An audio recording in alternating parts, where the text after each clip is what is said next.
meu nome é Lilian, bem-vindos a mais um vídeo aqui no canal Li no Livro, e hoje é dia do Veda número 2.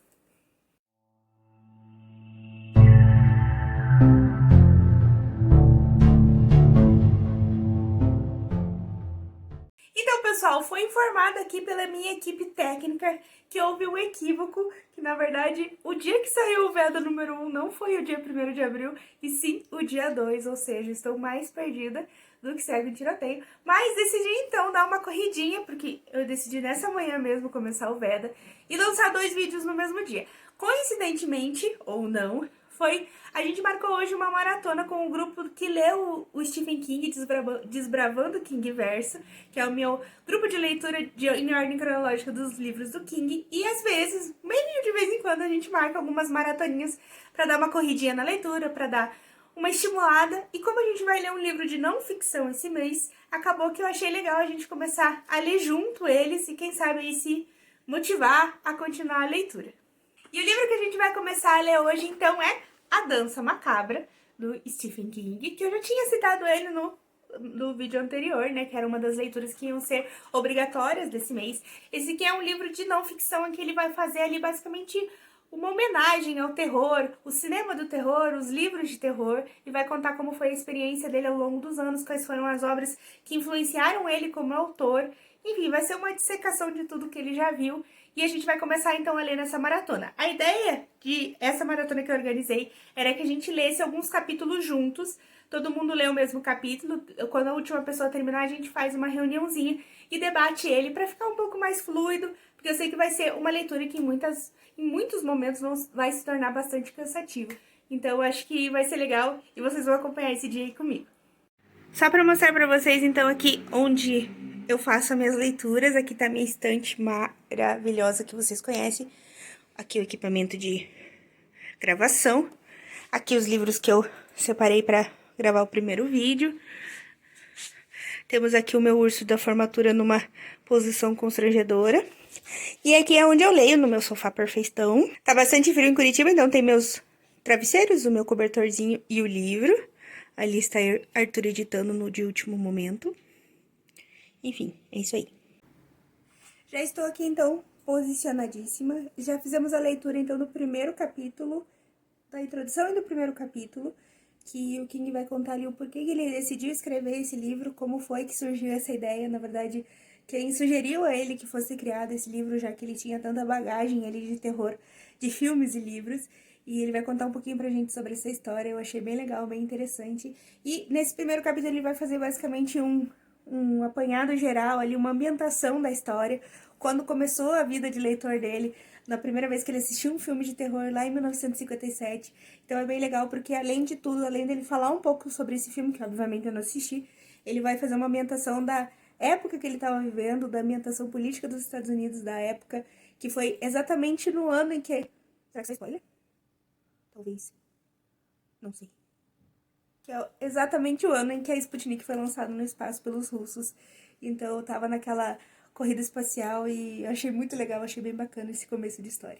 Antes de dar sequência no livro, eu queria só ler para vocês uma parte, um parágrafozinho que eu achei bem interessante.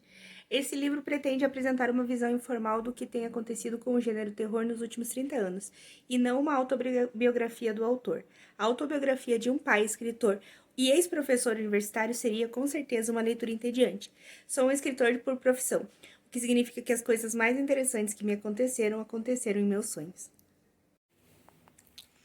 Passando aqui para registrar, então, que estamos indo para quase terceira hora de maratona, estamos lendo o capítulo 2 da Dança Macabra.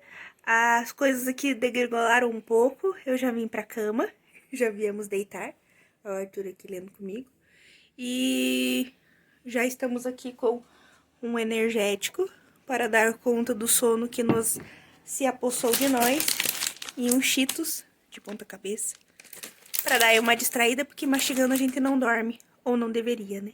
Então, é isso aí, seguimos a leitura. Então, galera, voltando aqui para dar um update da nossa leitura, eu terminei agora o capítulo 2, que acaba na página 66 do Dança Macabra. Esse último capítulo lido foi, assim, um pouco mais denso. Eu confesso que não é uma leitura que provavelmente vai agradar todo mundo, porque é uma leitura um pouco mais descritiva, parece quase que um ensaio acadêmico sobre o gênero, então acho que fica um pouco mais difícil você ficar imerso, porque ele fala de muita coisa da década de 30, da década de 40, e eu particularmente não assisti quase nada, eu acho que muita pouca coisa desses filmes que ele citou até agora, por exemplo, não assisti nada, não li nada. Então assim, mas mesmo que ele vai dando alguns semi-spoilers pra te ambientar ali, pra te contar, o que eu achei que ia me incomodar no começo, mas não chegou a acontecer porque eram obras que eu nem tinha contato, nem sabia que existia, e de certa forma te instiga a conhecer um pouco mais, conhecer essas obras.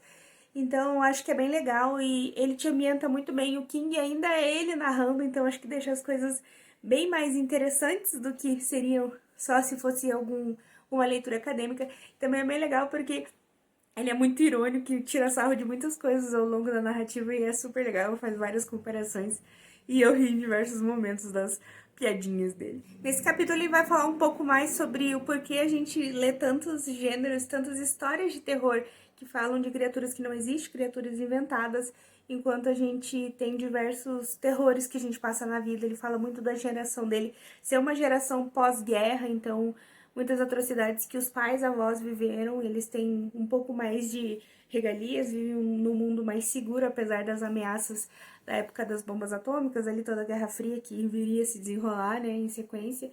Mas é muito legal ele falar disso, porque que o terror terreno não é assim tão chamativo quanto o terror imaginado. E daí, muitas vezes ele chega à conclusão, né, que a gente não quer... A gente já vive esse terror no dia a dia, não precisa viver de novo num filme.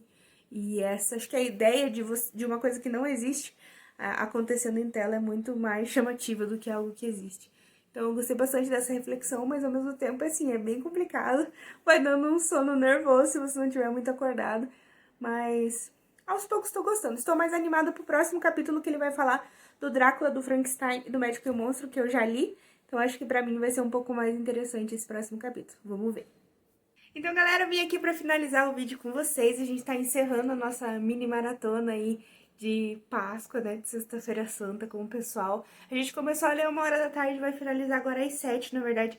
Ainda falta a gente conversar com o grupo, esperar o pessoal terminar esse capítulo pra gente bater um papo. Então foi aí mais ou menos umas 6 horas de maratoninha. Eu li umas 100 páginas do livro. Ele é um livro um pouco mais lento de ler, um pouco mais difícil. Então a gente para, conversa um pouco. Teve altos bocejos nessa última parte. Mas infelizmente faz parte porque o livro de não ficção tem essa característica mesmo. Eu gostei bastante de ler esse capítulo sobre o Drácula, Frankenstein e o Médico e o Monstro, porque eu já tinha lido os livros, né? Então foi mais fácil entender do que ele estava falando, todas as analogias que ele faz, tudo que ele faz em comparação com outras obras, fica um pouco mais claro pra mim. Mas eu acho que quem não leu, talvez... Bom, ele dá altos spoilers do que acontece, então acho que bem ou mal você vai conseguir se situar. Mas realmente é uma literatura bem pesada, porque faz bem mais sentido pra quem gosta do estudo dos filmes de terror, da literatura de terror, do que pra uma pessoa que tá lendo, porque não tem o mesmo ritmo de uma história contada de forma fluida. Mas tá indo, tá rolando, então acho que vai ser uma leitura que provavelmente eu vou dividir em capítulos, em algumas páginas ao longo do mês, porque não é uma coisa assim pra você sentar e ler um monte, acho que não vai fluir tão legal, e nem eu vou absorver e aproveitar tanto assim. Então provavelmente eu vou seguir lendo o livro mais espaçadamente.